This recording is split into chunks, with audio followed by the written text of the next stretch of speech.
Hello students, क्या welcome back. एक बार आप सभी का फिर स्वागत है इंजीनियर्स एकेडमी के ऑनलाइन प्लेटफॉर्म पर। और मैं अनूप गर्ग।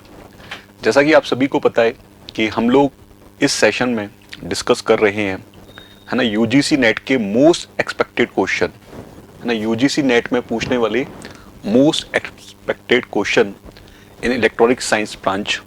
ठीक है, तो जैसा कि आप सभी को पता है कि मैंने अपने पिछले जो उसके सेशन में आपसे 10 मोस्ट इंपॉर्टेंट क्वेश्चंस को डिस्कस किया था, उसी के फर्दर मैं आगे और नेक्स्ट क्वेश्चंस को डिस्कस कर रहा हूं जो कि काफ़ी इंपॉर्टेंट है। और हर सेशन में, चाहे जून का सेशन हो चाहे जनवरी का सेशन हो, है ना, यूजीसी नेट का, हर सेशन में ये क्वेश्चंस आपको टकरा ही जाएंगे, है ना। तो एक स्ट्रेटजी के अकॉर्डिंग यदि हम लोग काम करें तो हम यूजीसी नेट को बहुत अच्छे से क्लियर कर सकते हैं, क्वालिफाई कर सकते हैं। बहुत बड़ा टिपिकल टास्क नहीं है, बस थोड़ा सा एक स्ट्रेटजी के साथ हमें काम करना होगा। तो मेरे इस सेशन में बने रहिएगा आप शुरू से लेकर लास्ट तक। काफ़ी एंजॉय करोगे, काफ़ी कुछ लर्न करके जाओगे। जब ये सेशन फिनिश होगा तो आपको एक कॉन्फिडेंस बिल्टअप होगा कि आप इस सेशन से पहले और इस सेशन के बाद थोड़ा सा आपको डिफरेंस नजर आएगा। थोड़ा नहीं, काफ़ी डिफरेंस नजर आएगा। लेकिन काफ़ी डिफरेंस नजर आने के लिए आप यदि प्रीवियस ईयर के क्वेश्चन पेपर को सॉल्व कर रहे हैं तो आपको काफ़ी मेजर डिफरेंस समझ में आएगा कि हाँ, इस सेशन के लेने से पहले हमें वो क्वेश्चंस नहीं बनते थे, इस सेशन के लेने के बाद वो हमसे क्वेश्चंस बनने लगे हैं, उसी के साथ साथ कुछ और क्वेश्चंस भी हमसे बनने लगे हैं। ठीक है, तो यहाँ पर इन मोस्ट एक्सपेक्टेड क्वेश्चंस को मैं स्टार्ट कर रहा हूँ। ठीक है, पिछले सेशन में मैंने किए थे, उन्हीं के आगे और मोस्ट एक्सपेक्टेड क्वेश्चंस को मैंने ऐड किया है, उनको मैं डिस्कस करूंगा। मोस्ट एक्सपेक्टेड क्वेश्चंस में वैरायटी ऑफ क्वेश्चंस मैं आपको डिस्कस कराऊंगा। पैटर्न ऑफ यूजीसी नेट के किस पैटर्न पे यूजीसी नेट में क्वेश्चंस पूछे जाते हैं, एक पैटर्न सेट है यहाँ पर, है ना। सारे question multiple choice question objective हैं, लेकिन उनमें भी स्टेटमेंट 1, स्टेटमेंट 2, या फिर असर्शन, रीजन, या फिर मैच द फॉलोइंग, है ना, इस तरह के क्वेश्चंस पूछे जाते हैं। चलिए, तो इस सेशन को स्टार्ट कर रहा हूँ स्टूडेंट में। इस सेशन में ईडीसी को डिस्कस करूंगा, है ना।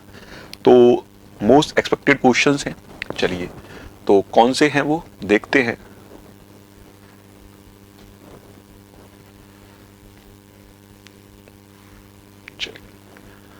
तो मोस्ट एक्सपेक्टेड क्वेश्चंस में जो अभी तक मैंने आपको कराए हैं उनके आगे हम लोग बढ़ रहे हैं।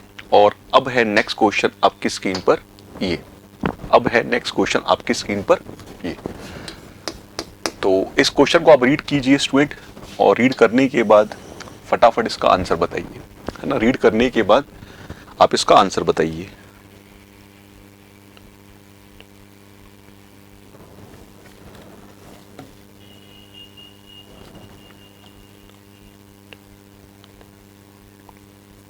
इसका आंसर बताइए, क्या होगा इसका आंसर। इस क्वेश्चन का आंसर क्या होगा बताइए स्टूडेंट। मोस्ट एक्सपेक्टेड क्वेश्चन है ये, मोस्ट एक्सपेक्टेड क्वेश्चन है। ध्यान रखिएगा कि आपने इस सेशन को अटेंड कर लिया और सुन लिया तो 101%, इस वाली बात की गारंटी मैं ले रहा हूं, 101%। यदि आप हर सेशन में 10 क्वेश्चंस को देख रहे हैं तो एटलीस्ट वन क्वेश्चन आपको वहां पेपर में मिल जाएगा। एटलीस्ट वन क्वेश्चन आपको पेपर में मिल जाएगा। तो इससे अच्छी बात क्या होगी हमारे लिए कि यदि हम अपना टाइम दे रहे हैं तो उस टाइम का हमें इनपुट देने पे आउटपुट भी मिल रहा है। ठीक है, आप यदि पढ़ने भी बैठोगे तो पढ़ने के टाइम पर भी आधे घंटे 1 घंटे पढ़ने के बाद यदि आपको एक क्वेश्चन मिल रहा है तो ये बहुत अच्छी बात है। बताइए मुझे क्या होगा। देखो यहां पर ये बोल रहा है, क्या बोल रहा है, रिस्पॉन्स टाइम, है ना, response time of photodiode has. एक फोटोडायोड होता है,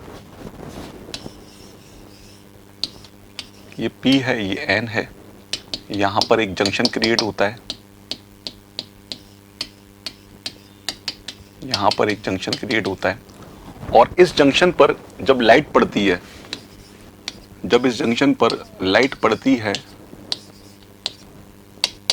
तो यहां से कोवलेंट बॉन्ड ब्रेक होते हैं, और कोवलेंट बॉन्ड के ब्रेक होने से इलेक्ट्रॉन होल पेयर जनरेट होते हैं। इलेक्ट्रॉन होल पेयर के जनरेट होने से मतलब करंट फ्लो होती है, और करंट फ्लो होने से हम उस करंट को इस आर्क के अक्रॉस ड्रॉप ले लेते हैं, तो हमें यहां पर वोल्टेज मिल जाता है V = I × R मिल जाता है। ठीक है, ये सारी बातें समझ में आ गई हमें। लेकिन मुद्दे की बात ये है स्टूडेंट, यहां पर ये पूछा है कि रिस्पॉन्स टाइम, ठीक है। रिस्पॉन्स टाइम का मतलब ये हो गया कि हम लाइट देंगे और लाइट देने के बाद कोवलेंट बॉन्ड ब्रेक होंगे, कोवलेंट बॉन्ड ब्रेक होने के बाद इलेक्ट्रॉन होल पेयर जनरेट होंगे और उसके बाद वो मोशन में आएंगे, फ्लो करेंगे और फ्लो करने के बाद करंट फ्लो करेगी। तो इस ड्यूरेशन को हम लोग बोलते हैं रिस्पॉन्स टाइम, कि कब लाइट पड़ी और कब यहाँ पे वोल्टेज डेवलप हुआ, कब लाइट पड़ी और कब वोल्टेज डेवलप हुआ। तो बेसिकली फोटोडायोड क्या कर रहा है, एक सोलर एनर्जी को इलेक्ट्रिकल एनर्जी में कन्वर्ट कर रहा है।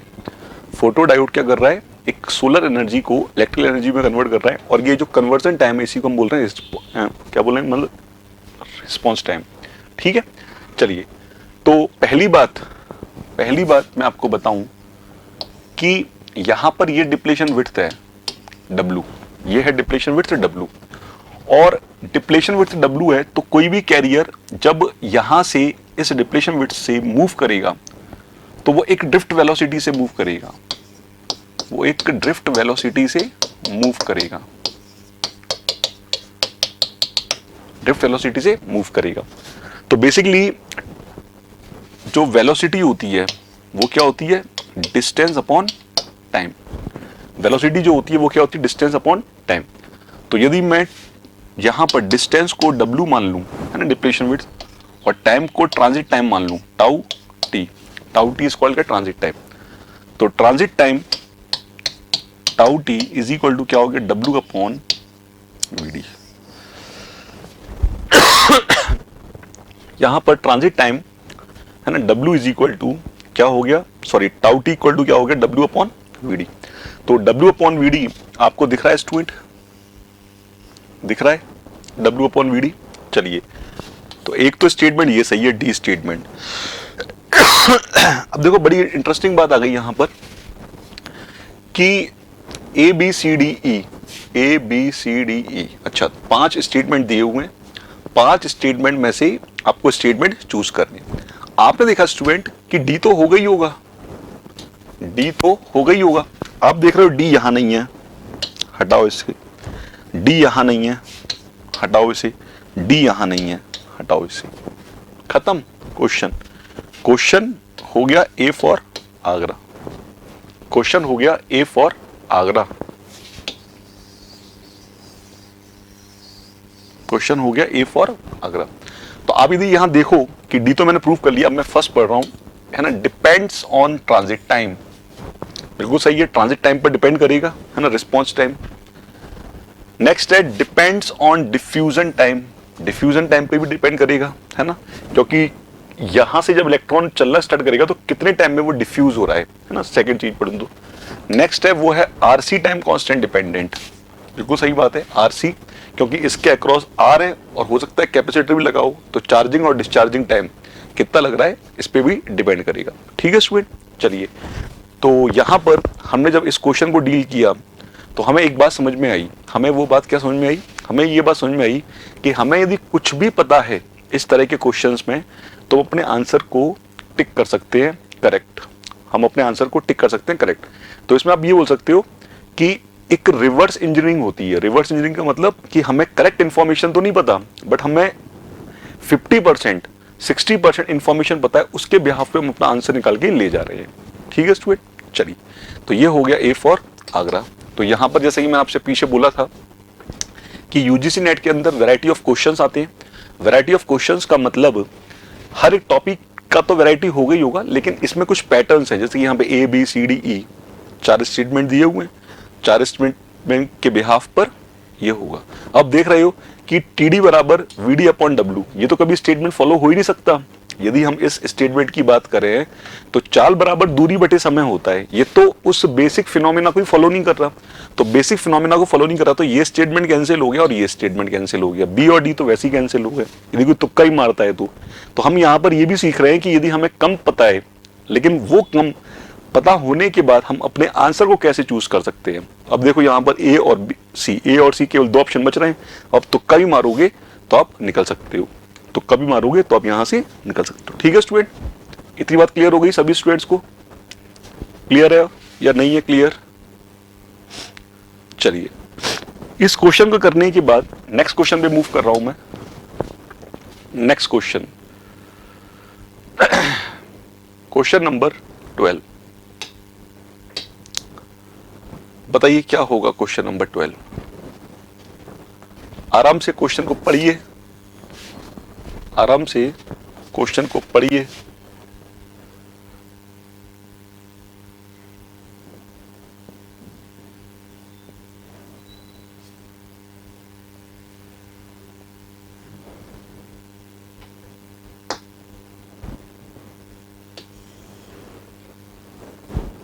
आराम से क्वेश्चन को पढ़िए और बताइए क्या होगा।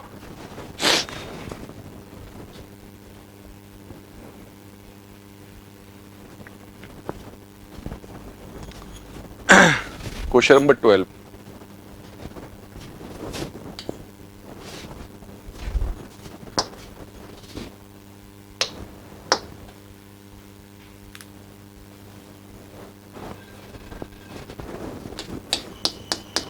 क्वेश्चन नंबर 12 बताइए क्या होगा। यहां पे वो आपसे किस चीज के बारे में जानना चाह रहा है, यहां पर वो आपसे किस चीज के बारे में जानना चाह रहा है।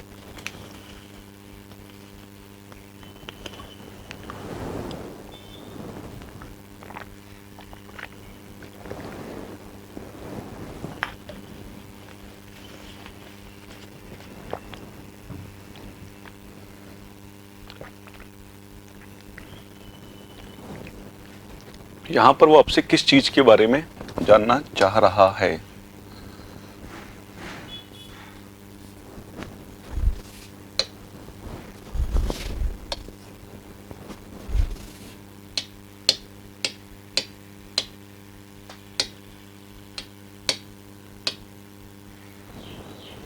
बताइए स्टूडेंट, यहां पर वो किस चीज के लिए जानना चाह रहा है आपसे।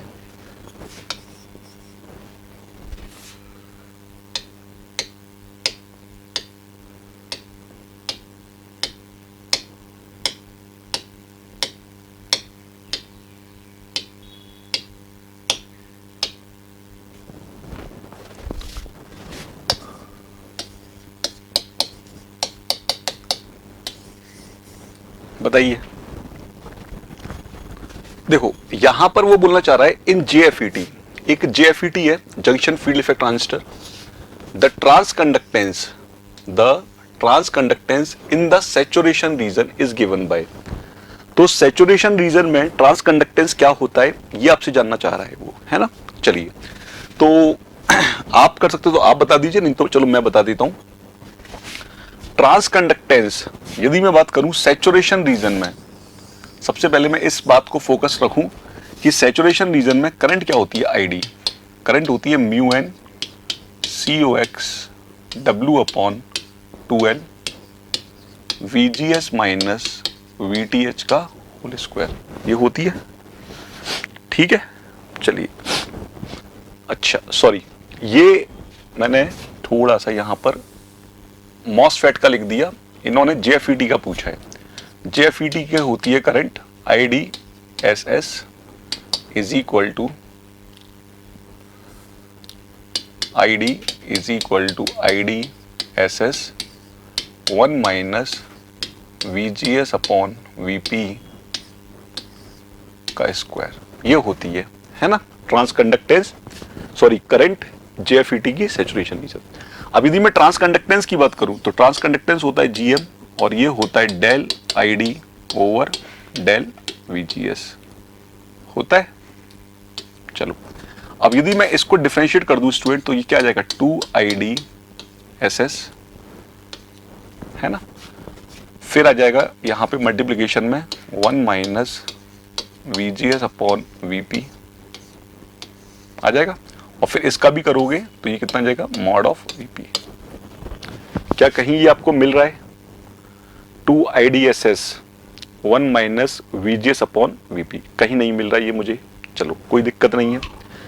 अब यदि मैं ट्रांस कंडक्टेंस मैक्सिमम की बात करूं, ट्रांस कंडक्टेंस मैक्सिमम, तो ट्रांस कंडक्टेंस जो मैक्सिमम होता है वो होता है VGS इक्वल टू 0 पर। VGS इक्वल टू 0 पर ट्रांस कंडक्टेंस क्या होता है मैक्सिमम। तो ट्रांस कंडक्टेंस मैक्सिमम यदि होता है तो VGS इक्वल टू 0 पर ये टर्म तो 0 हो गया, तो केवल क्या बचेगा 2IDSS upon mod of VP बचेगा। क्लियर है। अच्छा ये बचेगा। तो अब यदि मैं ट्रांस कंडक्टेंस लिखना चाहूं GM, तो क्या लिख सकता हूं? G max into 1 minus VGS upon VP लिख सकता हूं। चलो अब ऑप्शन देना स्टार्ट करते हैं। जी मैक्स है यहां पर। अच्छा अंदर है 1 है यहां पर। VGS अपॉन VP, ठीक है, VGS अपॉन VP। तो अब आप देख रहे हो कि यहां पर ये रूट लगा हुआ है, यहां पर ये रूट लगा हुआ है। रूट कहां से लगाओगे आप? यहां पर ये रूट लगा हुआ है, रूट कहां से लगाओगे आप? ठीक है, चलो एक तो ये हो गया। दूसरा मैं देख रहा हूं कि VGS plus VBI upon VP है ना, VGS plus VBI upon VP, इसका मतलब यहां पे कहीं भी ट्रांस कंडक्टेंस की बात की नहीं गई है मैक्सिमम। चलिए कोई दिक्कत नहीं है। अच्छा क्लियर है, ओके ठीक। तो अब मैं यहां पे देखना स्टार्ट कर रहा हूं और मैं यहां पर देख पा रहा हूं कि G मैक्स तो ये लिखा हुआ है 1 minus root of VGS plus VBI upon VP। तो मैं आपको बता देता हूं कि ये जो VGS होता है, हम इसको रिप्लेस कर सकते हैं root of VG plus VBI into VP से। हम इसको रिप्लेस कर सकते हैं इससे। तो जैसे ही हमने इसको रिप्लेस किया तो ये हमारा क्या बन जाएगा? B फॉर बॉम्बे बन जाएगा। ठीक है, ट्रांस कंडक्टेंस। अच्छा D तो गलत हो गया, क्योंकि अंदर G मैक्स का मल्टीप्लाई करूंगा तो G मैक्स का यहां भी तो मल्टीप्लाई होगा, जबकि यहां पर नहीं है। तो D तो कैंसिल हो गया। D के कैंसिल होने का मतलब ऑप्शन D कैंसिल हो गया, ऑप्शन C भी कैंसिल हो गया। B सही है, तो A एंड B या फिर B एंड C है ना, A एंड B या फिर B एंड C। अच्छा अब देखो जरा इंटरेस्टिंग चीज स्टूडेंट यहां पर कि आप देख रहे हो कि यदि मैं A को देखूं तो A का तो यूनिट ही यूनिटलेस हो गया, ये तो एक कांस्टेंट आ गया। जबकि ट्रांस कंडक्टेंस को यदि हम देखें तो ट्रांस कंडक्टेंस 1 अपॉन रेजिस्टेंस होता है ना, ट्रांस कंडक्टेंस होता है 1 अपॉन रेजिस्टेंस। इसका मतलब इसकी यूनिट रेजिस्टेंस की क्या होती है? जो रेजिस्टेंस है वो अपन V अपॉन I लिखते हैं, V अपॉन I। इसका मतलब इसकी यूनिट क्या होनी चाहिए? एम्पियर पर वोल्ट होनी चाहिए ना, एम्पियर पर वोल्ट। बट ए से मैं देख रहा हूं कि ऊपर भी वोल्टेज है नीचे भी वोल्टेज है, वोल्टेज की यूनिट कैंसिल आउट हो जाएगा। तो कुछ बचेगा क्या? कुछ नहीं बचेगा। इसका मतलब ए ऑप्शन भी नहीं होगा। तो ये कैंसिल होने से ये भी क्या हो गया? कैंसिल हो गया। केवल क्या बच रहा है? बी फॉर बॉम्बे, मतलब बी एंड सी। तो बी सही है और सी। अब सी क्यों सही है इसको समझा देता हूं मैं कि आपने कहां लिखा है ना कि जी मैक्स को मैं देखूं तो क्या लिखा हुआ है? 2 IDSS upon VP, 2 IDSS upon VP।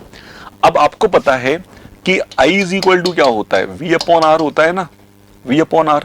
ठीक है, तो I is equal to V upon R होता है, तो V से तो V कैंसिल आउट हो जाएगा यदि बात करूं तो 1 अपॉन R। आपको पता है कि R बराबर क्या होता है? रो L बाई A। और रो जो होता है वो होता है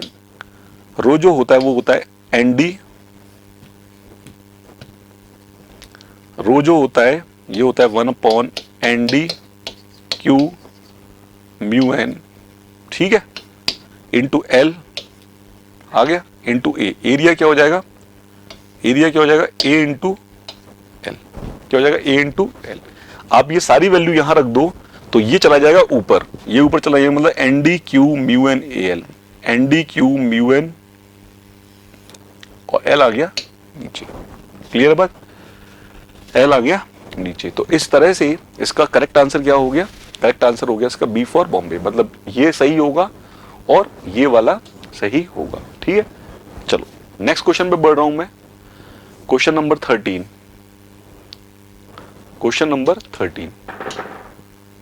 बताइए क्या होगा?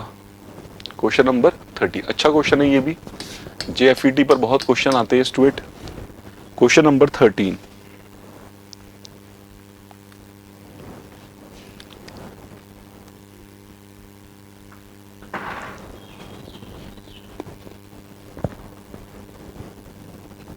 क्वेश्चन नंबर 13, ठीक है।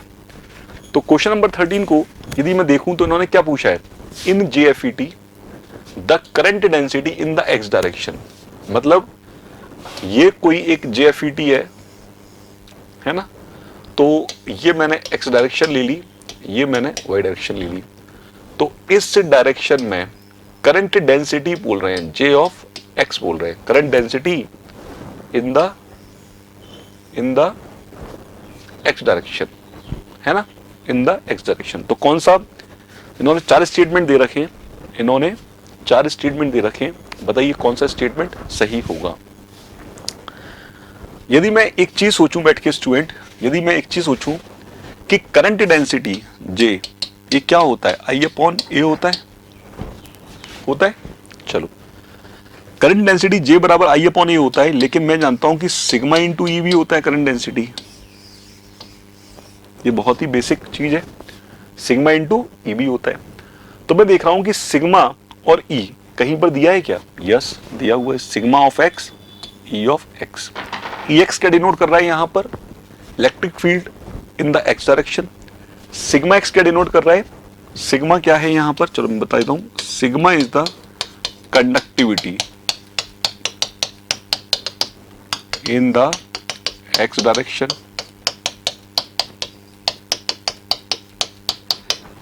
और E जो है आप इसको X कर सकते हो, और E जो है वो बोल सकते हो आप EX, electric field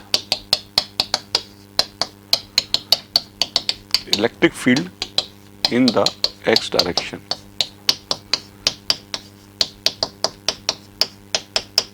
electric field in the x direction, ठीक है। तो यहां से current density J of X है ना, कितनी आ गई आपकी, ये आ गई आपकी sigma x E of X। बोलो हाँ या ना, ये बात क्लियर है। तो इसका मतलब ये स्टेटमेंट तो सही है। अब देखो, जब आपको एक इंफॉर्मेशन मिल जाए UGC नेट के पेपर में इस तरह से, है ना, इस तरह से आपको एक इंफॉर्मेशन मिल जाए, ठीक है, एक इंफॉर्मेशन आपको मिल जाए इस तरह से, तो आपको क्या करना है, आपको कुछ नहीं करना, आपको ऑप्शंस को एलिमिनेशन करना है। ऑप्शन कैसे एलिमिनेशन करना है, ए मिल गया, इसका मतलब ये तो नहीं होगा, ये भी नहीं होगा, ए है क्या इसमें, नहीं है, अब केवल 2 ऑप्शन में है। तो इस तरह से आप एलिमिनेशन मेथड का यूज करोगे ना, तो आप अपने सिलेक्शन के बहुत नजदीक पहुंच जाओगे स्टूडेंट। आपको मैं बात बता रहा हूं, आप सिलेक्शन के बहुत ज्यादा नजदीक पहुंच जाओगे, क्योंकि आप 50% भी हर क्वेश्चन में सही ऑप्शंस निकाल लेते हो। तो आप यदि 50% पे तुक्का मारोगे तो सही होने की और गलत होने की जो कि प्रोबेबिलिटी वो ही 50% हो जाएगी। मतलब 10 क्वेश्चंस में तुक्का मार रहे हो इस तरह से, तो 5 आपके 100% सही होने हैं, 5 आपके 100% सही होने, 5 क्वेश्चंस तो बहुत हो गए, 5 पे तो सिलेक्शन होना ना होना सब कुछ तय हो जाएगा। चलो ये समझ में आ गया। अच्छा, अब मैं आगे वाले स्टेटमेंट पढ़ रहा हूँ, लेकिन पढ़ने से पहले मैं सोच रहा हूँ कि जो कंडक्टिविटी जो होती है सिग्मा एक्स, वो तो होती है ND Q of mu N. Conductivity जो होती है वो होती है ND Q of mu N. तो मैं देख रहा हूं कि इसी स्टेटमेंट में इन्होंने सिग्मा की जगह क्या रख दिया, ND Q mu of N रख दिया, और रखने के बाद इन्होंने EX लगा दिया साथ में। तो क्या बी ऑप्शन मतलब बी स्टेटमेंट नहीं आ गया आपका, बोलो बी स्टेटमेंट नहीं आ गया आपका, ND Q mu EX, ND Q mu EX आ गया। तो बस अब आपका काम खत्म हो गया। यहाँ A और D था, यहाँ पर A और B है। तो सही आंसर क्या हो गया, A और, सही आंसर क्या हो गया, A और B। सही आंसर क्या हो गया, A और B। क्लियर और नॉट, ये बात समझ में आई सभी स्टूडेंट्स को, ठीक है। तो इस तरह से हम अपना धीरे धीरे क्या कॉन्फिडेंस बिल्टअप करते चलेंगे और काफी नजदीक पहुंच जाएंगे सिलेक्शन के, ठीक है। और सिलेक्शन हो भी जाएगा, ऐसा नहीं है कि सिलेक्शन नहीं होगा, बस आप इस सेशन में बने रहिएगा मेरे साथ।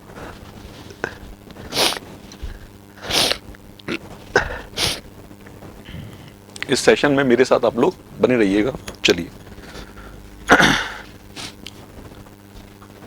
ये क्वेश्चन हो गया। चलो इस क्वेश्चन को करने के बाद नेक्स्ट को जो क्वेश्चन है, क्वेश्चन नंबर 14, क्वेश्चन नंबर 14, बताइए मुझे कमेंट सेक्शन में कमेंट करके कि इसका सही आंसर क्या होगा। क्वेश्चन नंबर 14 का सही आंसर क्या होगा। Most expected question, most expected question UGC net, most expected question UGC net, है ना। तो ये क्वेश्चंस कराने के पीछे रीजन ही मेरा ये है कि आप इस सेशन को करने के बाद जब प्रीवियस ईयर के क्वेश्चन पेपर उठाओगे तो आपको ऐसा लगेगा कि चीजें देखी हुई सी लग रही हैं। देखी हुई सी मतलब कि हर बार कोई ना कोई क्वेश्चन रिपीट हो रहा है ना। और उन्हीं रिपीटेशन क्वेश्चंस को हमने बोला है मोस्ट एक्सपेक्टेड, है ना। क्या बोला है? Most expected. बताइए क्या होगा इसका आंसर?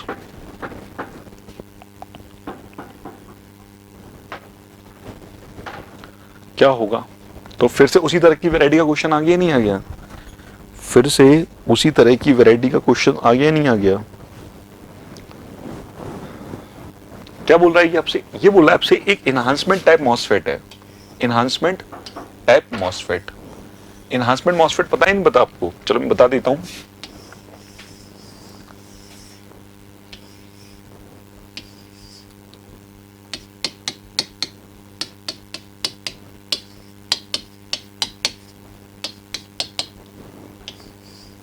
ये ड्रेन होता है, ये सोर्स होता है, यहां पर सिलिकॉन ऑक्साइड होती है और यहां मेटलाइजेशन करने के बाद गेट आता है। ठीक है, तो इस रीजन को हम लोग बोलते हैं चैनल।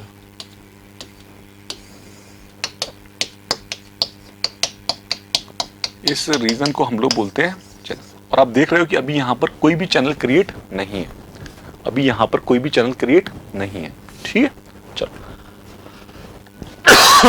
अब ये इन्होंने क्या बोला? एक इनहांसमेंट टाइप मॉसफेट है। तो इनहांसमेंट मॉसफेट हमेशा क्या रहता है? ऑफ मोड में रहता है। हमेशा क्या रहता है? ऑफ मोड में रहता है। व्हेनेवर, जब तक हम उस पर वीजीएस अप्लाई कर करके यहां पर इसी नेचर के ड्रेन और सोर्स नेचर के कैडेट्स को ना प्रेजेंट करा दें, ड्रेन और सोर्स टाइप के कैडेट्स को प्रेजेंट ना कराने, तब तक वो कैसा रहता है? ऑफ मोड में रहता है। तो अब इन्होंने वही बात बोल दी है एट जीरो गेट बाइस। यदि आपने यहां पर ऊपर VGS को जीरो दे रखा है, VGS जीरो दे रखा है, तो बेसिकली VGS वो वोल्टेज है जो कि चैनल को क्रिएट करता है, जो कि चैनल को क्या करता है? क्रिएट करता है। तो अभी यहां पर चैनल नाम पर क्या है? नो, है ना, कि नॉट एग्जिस्ट। यहां चैनल एग्जिस्ट कर रहा है कि अभी नहीं कर रहा? चैनल हमें यहां पे क्रिएट करना था, चैनल हमें यहां पे क्रिएट करना था। लेकिन अब इन्होंने तो क्वेश्चन में ये बोल दिया है कि हमने गेट वोल्टेज को क्या दे रखा है? जीरो दे रखा है, जीरो बाइसिंग दे रखी है। अच्छा, इसका मतलब ये हो गया स्टूडेंट की जीरो बाइसिंग देने का मतलब, पहला बात तो ये होगी कि चैनल एग्जिस्ट नहीं करेगा। अब हम यहाँ पे स्टेटमेंट हमें पढ़ने पड़ेंगे, तो हमें समझ में आएगा क्या है क्या नहीं है। स्टेटमेंट है channel conductance is very low. Channel conductance is very low.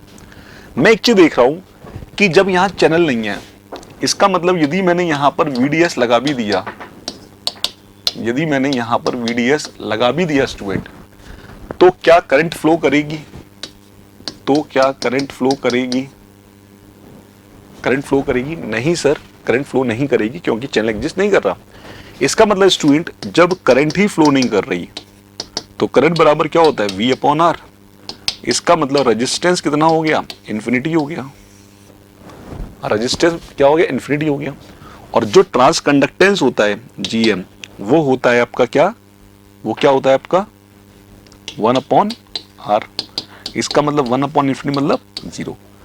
तो transconductance is the property of conductance, किसी भी कंडक्टर की कंडक्टिविटी या कंडक्टेंस को जो रिप्रेजेंट करता है वो करता है ट्रांस कंडक्टेंस। तो यहां पर ये पुअर हो गया क्योंकि करंट ही फ्लो नहीं कर पा रही, तो पुअर हो गया। तो ट्रांस कंडक्टेंस क्या हो गया इस केस में? लो नहीं हो गया।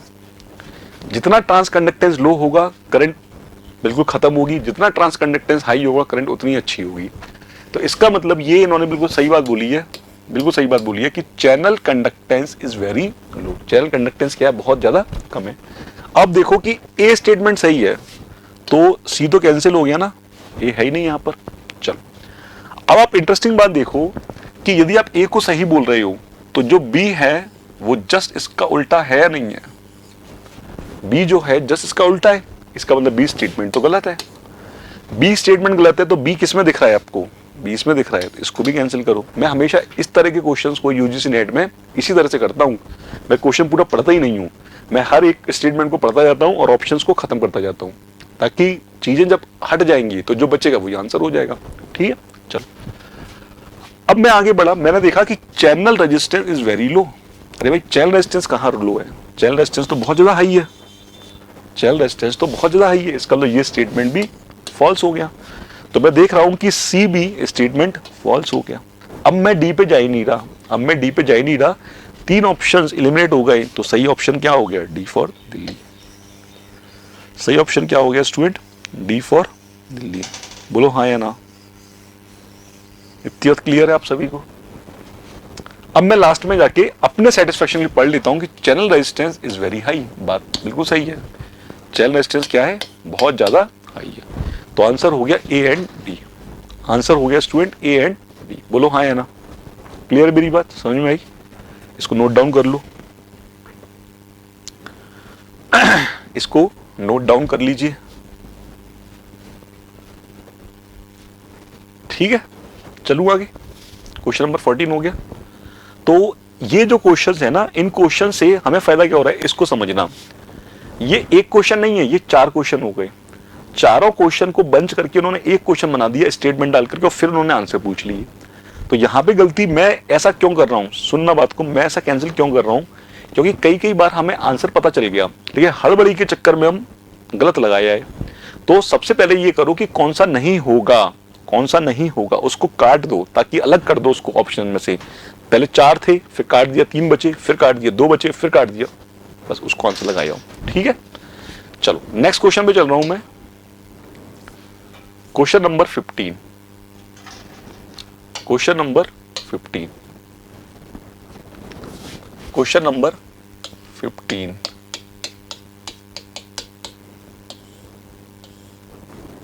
क्वेश्चन नंबर 15, बताइए क्वेश्चन नंबर 15 का कमेंट सेक्शन में आंसर क्या होगा। क्वेश्चन नंबर 15 का आंसर क्या होगा, बताइए स्टूडेंट।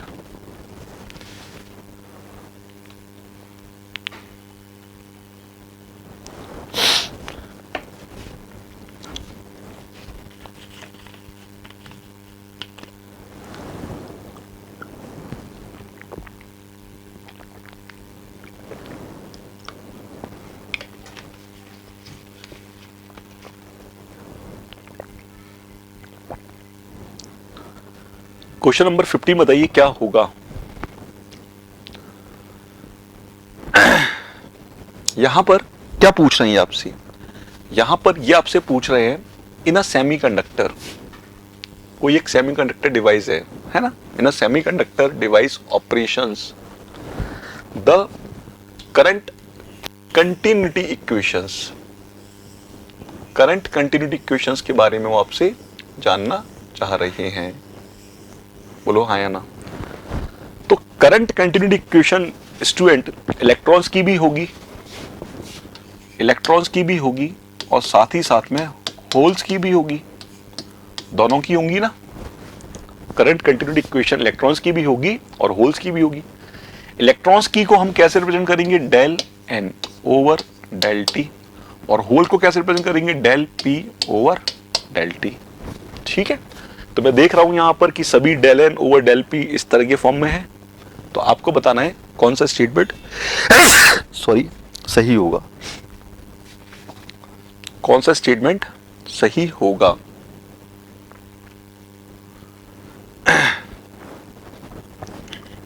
बताइए कौन सा स्टेटमेंट सही होगा कमेंट सेक्शन में।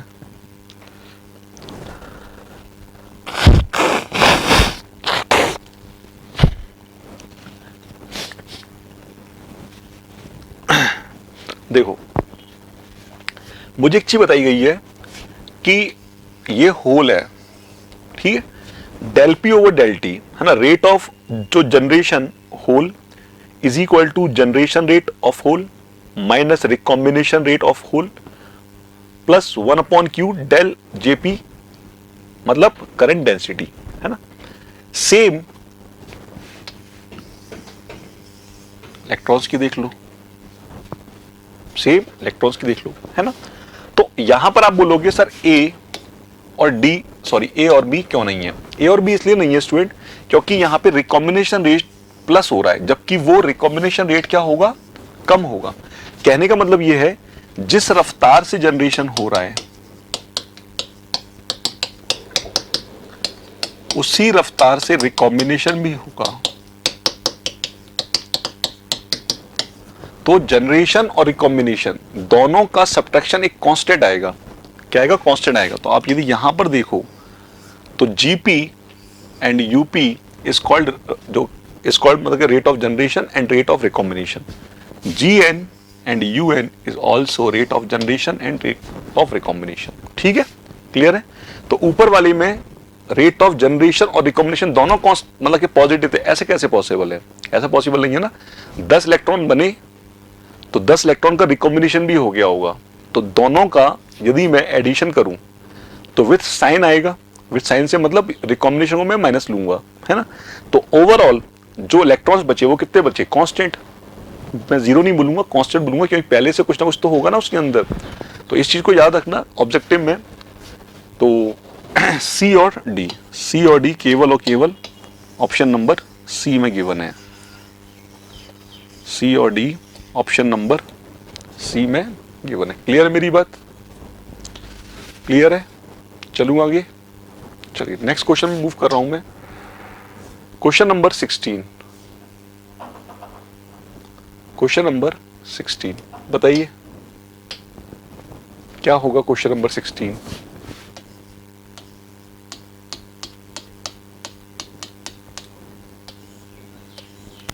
क्वेश्चन नंबर 16 क्या होगा? अब ये केवल एक ही क्वेश्चन है जिसमें आपको डायरेक्ट बताना है, क्योंकि अब इसमें स्टेटमेंट नहीं है। स्टेटमेंट नहीं है तो हमारे लिए आसानी इस चीज को लेकर के हो गई कि अब हमें एक ही क्वेश्चन पढ़ के एक ही आंसर देना है, जबकि वहां पर एक ही क्वेश्चन के अंदर मल्टीपल स्टेटमेंट थे और मल्टीपल स्टेटमेंट्स को सिंक्रोनाइज करके हमें अपने आंसर को सेट करना था। ठीक है, बताइए क्या होगा क्वेश्चन नंबर 16?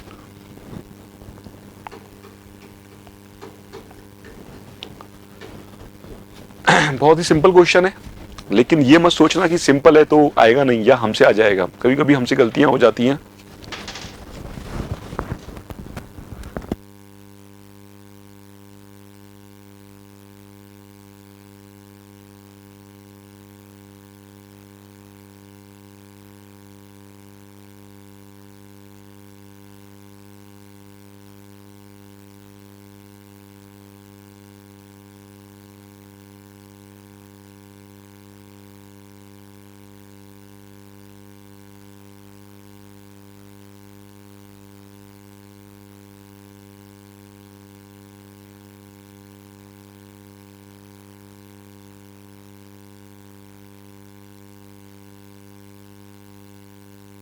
क्या होगा बताइए? यहां पर आपसे क्या पूछ रहा है वो, आप इसको गौर से देखिएगा। यहां पर पूछ क्या रहा है?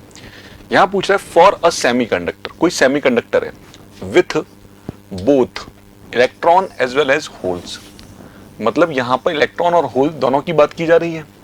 इलेक्ट्रॉन और होल दोनों की बात की जा रही है एज अ कैरियर। वो क्या है? कैरियर है। The resistivity can be expressed. तो रेजिस्टिविटी क्या होगी, है ना स्टूडेंट? आपको पता है resistivity rho is equal to क्या होती है? 1 अपॉन कंडक्टिविटी सिग्मा होती है। और जस्ट पीछे मैंने आपको बताया सिग्मा इक्वल टू क्या होता है? सिग्मा इक्वल टू होता है,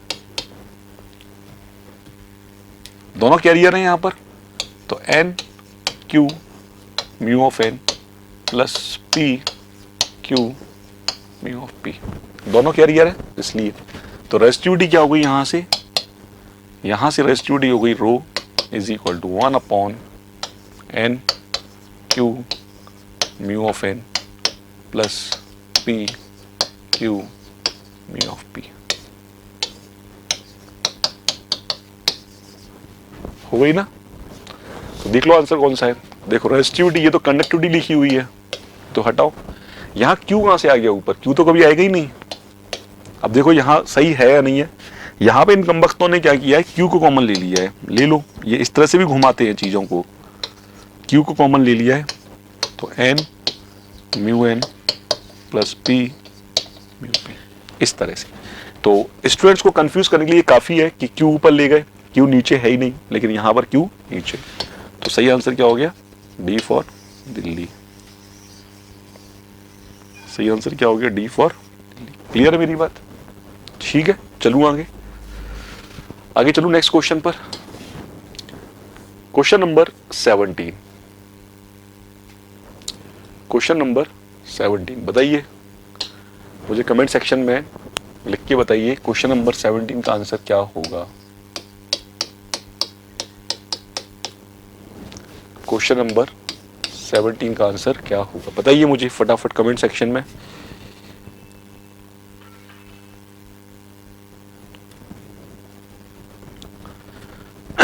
क्या होगा क्वेश्चन नंबर 17? Question number 17।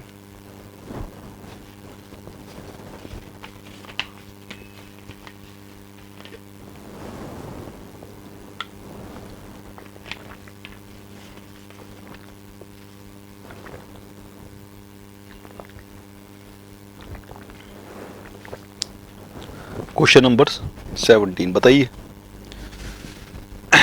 देखो यहां पर स्टूडेंट इन्होंने क्या पूछा है आपसे, इन्होंने बोला है इन जेएफईटी, एक जेएफईटी है आपके पास, the pinch off voltage can be defined. Pinch off voltage कैसे डिफाइन करोगे? तो हमें पता है कि पिंच ऑफ वोल्टेज क्या होता है? वीपी होता है।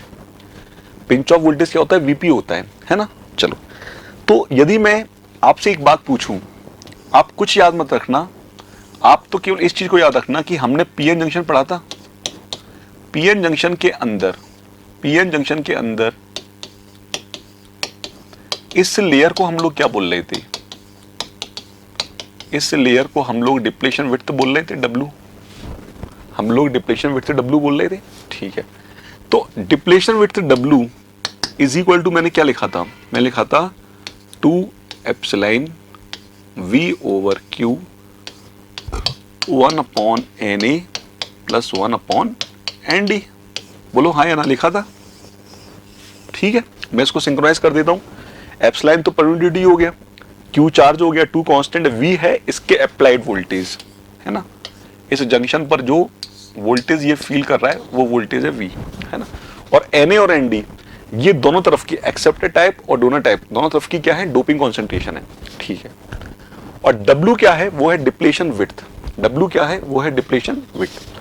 अब ये बताओ कि कुछ देर के लिए मैं ये मान लूं कि ये डिप्लेशन विड्थ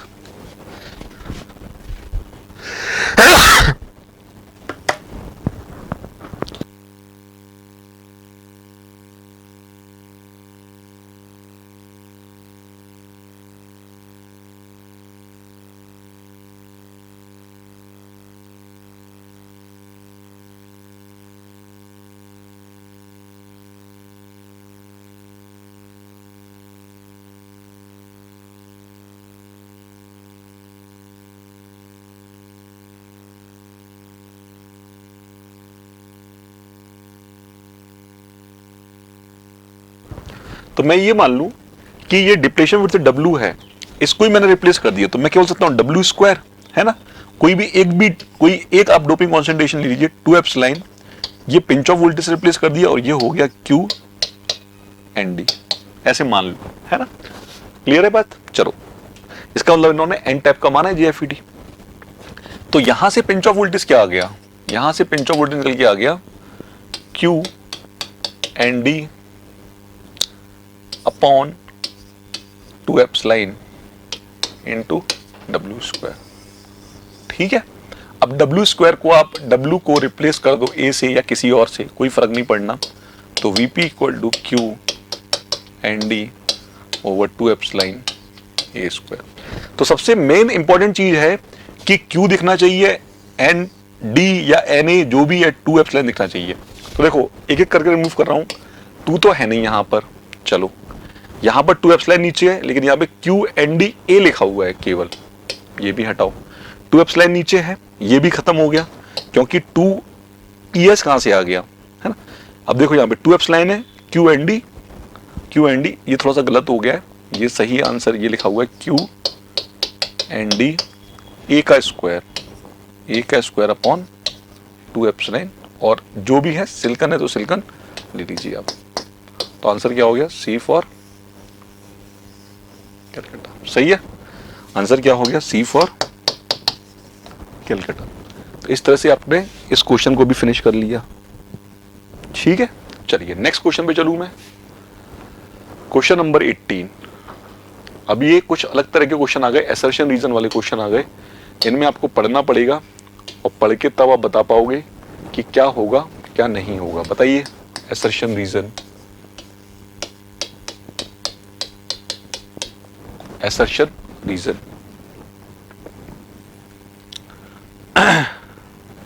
यहां पर क्या बोल रहा है आपसे, आप इसको गौर से पढ़ो। सबसे पहले आपको असर्शन पढ़ना है। असर्शन ए दिया हुआ है, ये पढ़िए। फिर आप रीजन को पढ़िए। फिर आप देखिए कि क्या असर्शन सही है गलत है, रीजन सही है गलत है। यदि सही गलत हो गए तो हमारा आंसर बहुत सिंपल हो जाएगा। लेकिन यदि आपने देखा असर्शन भी सही है और रीजन भी सही है, तो फिर दिक्कत आएगी ऑप्शन ए और ऑप्शन बी में से टिक करने में। क्यों? क्योंकि ऑप्शन ए ये बोलता है कि असर्शन और रीजन दोनों सही हैं, तो रीजन क्या सही एक्सप्लेनेशन है असर्शन का? चलो, तो मैं पढ़ना स्टार्ट कर रहा हूं। देखो क्या लिखा हुआ है, लिखा हुआ है इन गन इफेक्ट। एक गन डायोड होता है, उसमें गन इफेक्ट होता है। When electric field is varied from 0 to threshold value, यदि हम एक गन डायोड में देखें तो उसमें यदि हम इलेक्ट्रिक फील्ड को इंक्रीज करें 0 से लेकर के थ्रेशोल्ड वोल्टेज तक, तो ड्रिफ्ट वेलोसिटी विल डिक्रीज। ये स्टेटमेंट गलत है। डिक्रीज नहीं होता स्टूडेंट, इंक्रीज होता है। क्या होता है? इंक्रीज होता है। क्यों होता है बता देता हूं। क्योंकि drift velocity VD equal to क्या होता है? Mu dot E. इस स्टेटमेंट को देख करके drift velocity is directly proportional to क्या होता है? ई होता है। तो यदि आप इलेक्ट्रिक फील्ड इंटेंसिटी इंक्रीज करोगे, that's why drift velocity is also increase. Drift velocity भी क्या होगी? आपकी इंक्रीज करेगी। तो ये जो असर्शन है ना, ये गलत हो गया। असर्शन क्या हो गया? गलत हो गया। अब आप बोलोगे कि सर क्या वो आगे पढ़े क्वेश्चन को? नहीं बच्चा, अब आपको बिल्कुल क्वेश्चन को आगे नहीं पढ़ना। क्यों? क्योंकि आंसर ए और आंसर बी इसलिए सही नहीं है क्योंकि आंसर ए और आंसर बी दोनों में क्या बोल रहा है? वो असर्शन और रीजन सही होने चाहिए, बट असर्शन तो हमारा गलत हो गया। आंसर सी में भी यही बोल रहा है कि असर्शन करेक्ट होना चाहिए, बट रीजन नॉट करेक्ट होना चाहिए। केवल डी ऑप्शन बच रहा है जिसमें साफ साफ लिखा हुआ है assertion is not correct, is not correct assertion. अब आपने आंसर टिक कर लिया, आप कॉन्फिडेंट हो गए हो कि भाई मेरा तो आंसर आ गया, मुझे तो नंबर मिल गए। एक नंबर है ना, 2 नंबर मुझे मिल चुके हैं, है ना। यूजीसी नेट में हर एक क्वेश्चन 2 मार्क्स का है, 150 क्वेश्चंस होते हैं, 300 मार्क्स का होता है ना। लगभग कट ऑफ जाता है 190 के आसपास, 190 195 मार्क्स। ठीक है, अब मैं देख रहा हूं कि क्या आर करेक्ट है या नहीं है, देख लेते हैं पढ़ के। तो मैंने रीजन पढ़ना स्टार्ट किया। लिखा हुआ है beyond the threshold electric field, if the electric field is increased, the drift velocity is decreased and the diode exhibit negative resistance। ठीक है, तो इसने क्या बोला है? इसने ऊपर वाले स्टेटमेंट को फॉलो नहीं किया। इसने बोला है कि इलेक्ट्रिक फील्ड, देखो यहां पर था 0 to VT, लेकिन इसमें बोला है इलेक्ट्रिक फील्ड हमने VT से भी ज्यादा कर दिया। तो सही बात है, अब हम सैचुरेशन रीजन में एंटर कर जाएंगे। अब हमारा इलेक्ट्रिक फील्ड के साथ क्या करेगा? डिक्रीज करेगा। ठीक है, ड्रिफ्ट वेलोसिटी क्या करेगा? डिक्रीज करेगा, जैसे कि आपको पता ही है। और उसके पीछे रीजन क्या है? वो है negative resistance region. Negative resistance region, इसका मतलब रीजन बिल्कुल सही है, बट असर्शन गलत है। ठीक है, चलूं आगे। चलिए नेक्स्ट क्वेश्चन में मूव कर रहा हूं स्टूडेंट में। Question number 19। Question number 19 again assertion reason का क्वेश्चन है।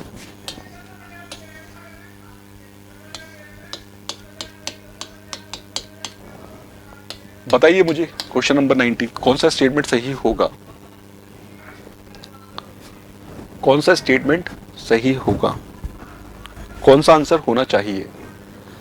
बड़ा सिंपल क्वेश्चन है और असर्शन रीजन का है। तो देखो, दुआ करो कि एक स्टेटमेंट गलत हो जाए, चाहे वो असर्शन हो चाहे वो रीजन हो। ठीक है, बताइए मुझे।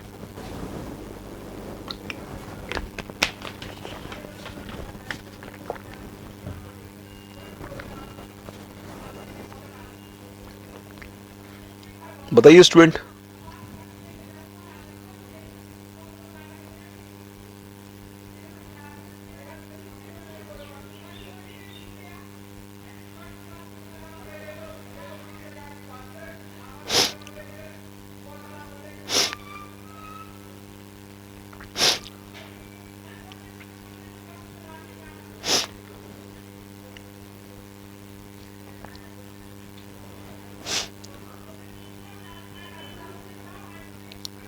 हो गया स्टूडेंट?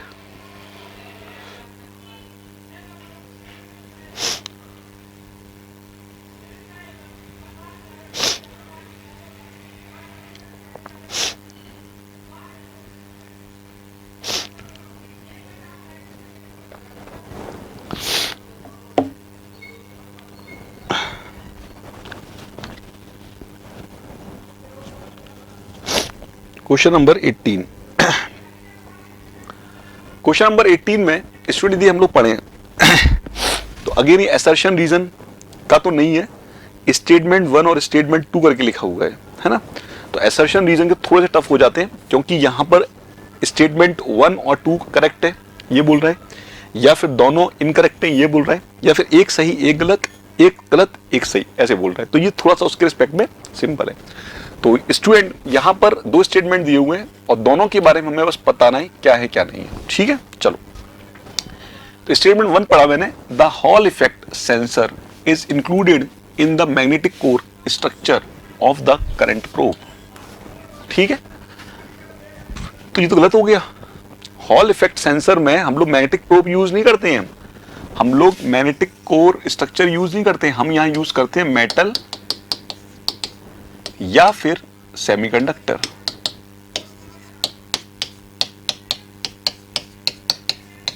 हम यूज करते हैं मेटल या फिर सेमीकंडक्टर, ठीक है, मेटल या फिर सेमीकंडक्टर। अब आपने बोला सर स्टेटमेंट 1 तो गलत हो गया, स्टेटमेंट 1 गलत हो गया तो इसका मतलब ये नहीं आप सीधे आंसर लगा दोगे, क्यों? क्योंकि अब ये असर्शन रीजन नहीं है, इसमें आपको दूसरा स्टेटमेंट भी पढ़ना पड़ेगा। क्यों? क्योंकि दोनों सही हैं, दोनों गलत हैं, या फिर कोई एक गलत एक सही दूसरा सही पहला गलत, इस तरह से दिए हुए हैं, ठीक है। चलो, तो ये तो नहीं होगा, बोथ स्टेटमेंट आर करेक्ट, आप कैंसिल कर सकते हो इसको, है ना। स्टेटमेंट 1 इज करेक्ट, ये भी कैंसिल कर सकते हो। अब फाइट केवल बी और डी में हो रही है, आपको डी मतलब स्टेटमेंट 2 भी पढ़ना पड़ेगा। The hall effect sensor assure that the static magnetic flux in the core is exactly zero, is exactly zero. ये बिल्कुल उसने बात सही बोली है कि किसी भी मेटल में या सेमीकंडक्टर में से जो इफेक्टिव मैग्नेटिक फ्लक्स होगा वो ऑलवेज क्या होगा? जीरो होगा। वो ऑलवेज क्या होगा? जीरो होगा। मैग्नेटिक फ्लक्स ऑलवेज क्या होगा? जीरो होगा। तो ये स्टेटमेंट सही है। तो इस स्टेटमेंट के सही होने का मतलब स्टेटमेंट 1 इज इनकरेक्ट और 2 इज करेक्ट। तो आंसर क्या हो गया? D for Delhi. चलो, क्लियर है? आंसर क्या हो गया? D for Delhi. हटा दूं इसे, डन। चलो नेक्स्ट क्वेश्चन पे चल रहा हूं मैं, क्वेश्चन नंबर 20, क्वेश्चन नंबर 20, और ये आज के सेशन का लास्ट क्वेश्चन है, क्वेश्चन नंबर 20, क्वेश्चन नंबर 20। तो यहां पर आपको फर्स्ट टाइम क्या मिला है? लिस्ट मिली है जिसमें सिंबल दिए हुए हैं, लिस्ट 2 दी है जिसमें वैल्यू दी हुई है। आपको बतानी है लिस्ट 1 और लिस्ट 2 से इनको क्या करना है? मैच करना है। लिस्ट 1 और लिस्ट 2 से आपको क्या करना है? मैच करना है, ठीक है। चलो, कैसे करोगे मैच? कैसे करोगे मैच? ये डेसिमल, डिके, फेम्टो इस तरह के नंबर दिए हुए हैं शॉर्टकट में और उनकी वैल्यू पूछ रहा है ये। तो मुझे एक चीज पता है स्टूडेंट कि एफ का मतलब होता है फेम्टो, एफ का मतलब होता है फेम्टो, और फेम्टो हमेशा 10 टू दी पावर -15 को फॉलो करता है। इसका मतलब क्या ये नहीं हो गया? बोलो हाँ या ना। 10 टू दी पावर -15 को कर रहा है फॉलो, तो क्या ये नहीं हो गया? तो अब देखो यहां पर सी का 1 कहां पर है? सी का 1, तो सी का 1 दो जगह मिल रहा है। इसका मतलब ये दो ऑप्शन बिना सोचे समझे कर दो कैंसिल, बिना सोचे समझे कर दो कैंसिल, ये दोनों ऑप्शन, ठीक है। अब इनको कैंसिल करने के बाद मैंने कुछ और भी चीज देखी, मैंने और भी एक चीज क्या देखी कि मुझे दोनों स्टेटमेंट में डी का थर्ड मिल रहा है, दोनों स्टेटमेंट मुझे डी का थर्ड मिल रहा है।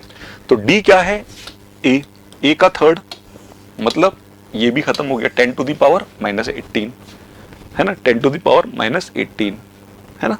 चलो अब फाइट हो रही है डी ए है ना और डी में, डी ए और डी में।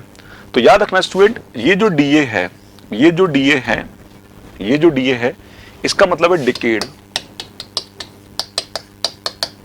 डिकेड में कितने होते हैं, 10 होते हैं। तो ये मैच कर गया सीधे सीधे, इसका मतलब आंसर क्या हो गया, ए फॉर आगरा।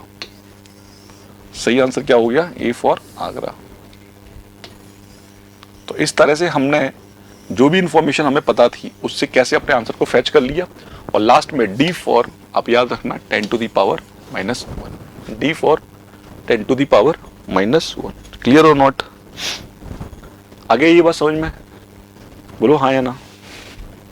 ये चीज क्लियर हो गई? ठीक है। तो स्टूडेंट ये थे मोस्ट एक्सपेक्टेड क्वेश्चन ईडीसी के, जो कि यूजीसी नेट में कई बार, एक बार नहीं, दो बार नहीं, तीन बार नहीं, कई बार पूछे गए हैं। और हमने बहुत ज्यादा रिसर्च करके इन क्वेश्चंस को फैच किया है, और फैच हमने किया है आप ही के लिए। ठीक है, तो आप मुझे कमेंट सेक्शन में कमेंट करके बताइएगा कि कैसा लगा ये सेशन।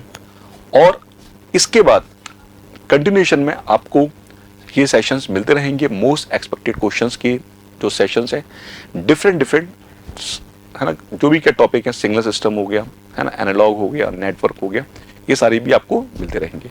तो हमने कंप्लीट मोस्ट एक्सपेक्टेड क्वेश्चन 20 कर लिए, जो कि बहुत ज़्यादा मोस्ट एक्सपेक्टेड है। आप इन सेशन को अच्छे से देख लीजिए, लगा लीजिए, आपको काफ़ी ज़्यादा बेनिफिट मिलेगा है ना, जिस एग्जाम की आप तैयारी कर रहे हो, जिसका नाम है UGC net.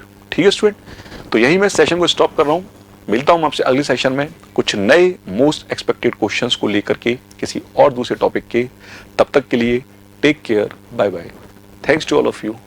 If you really like the video, please hit the like button and share the video, subscribe to our YouTube channel and press the bell icon for the latest updates. Thank you.